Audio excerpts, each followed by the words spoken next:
पवारांनी स्पष्टीकरण दिलं की मतांची संख्या आणि स्लिपची संख्या यामध्ये कोणतीही तफावत नाही, असं स्पष्टीकरण दिलंय.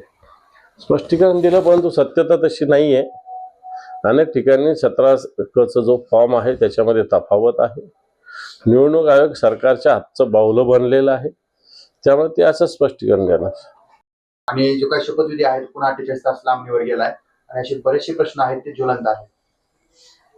मला वाटत नाही सरकार पूर्ण मंत्रिमंडळाचा विस्तार लवकरात लवकर करेल आणि आताही करेल, कारण ज्या पद्धतीनं खाते वाटपाची स्पर्धा आहे, नंतर मंत्रिपदाची स्पर्धा आहे, या सगळ्या स्पर्धेला तोंड द्यायला हे जे सरकार आहे, या सरकारमधले जे पक्ष आहे ते असमर्थ आहेत आणि म्हणून असाच वेळ ते काढूपणा करतील. मला वाटतं न जाणू अधिवेशन झाल्यानंतर मंत्रिमंडळ विस्तार होतो का आधी होतो. आता त्यांनी 11-12 तारीख म्हटली होती, नंतर 13 म्हटली, परंतु चित्र काही दिसत नाहीये.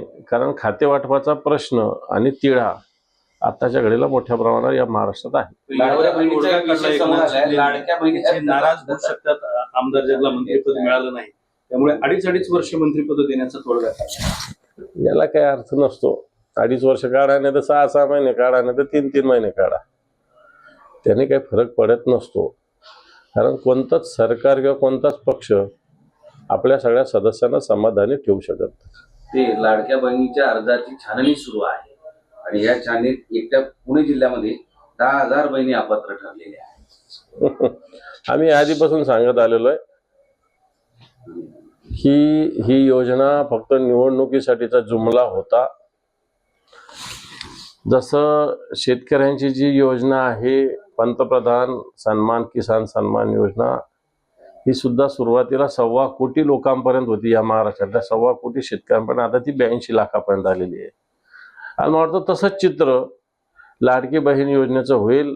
आता स्क्रुटनी होईल, काही फॉर्म गळतील, नंतर पुन्हा एकदा पाहणी सर्वेक्षण होईल, त्याच्यातून काही गळतील आणि मला वाटतं अशा पद्धतीने एक निवडणुकीसाठी एक जो लालूच दाखवली होती, आता निवडणूक संपलेली, त्यामुळे मला असं वाटतं आता या सगळ्या गोष्टी आपोआप समोर येतील.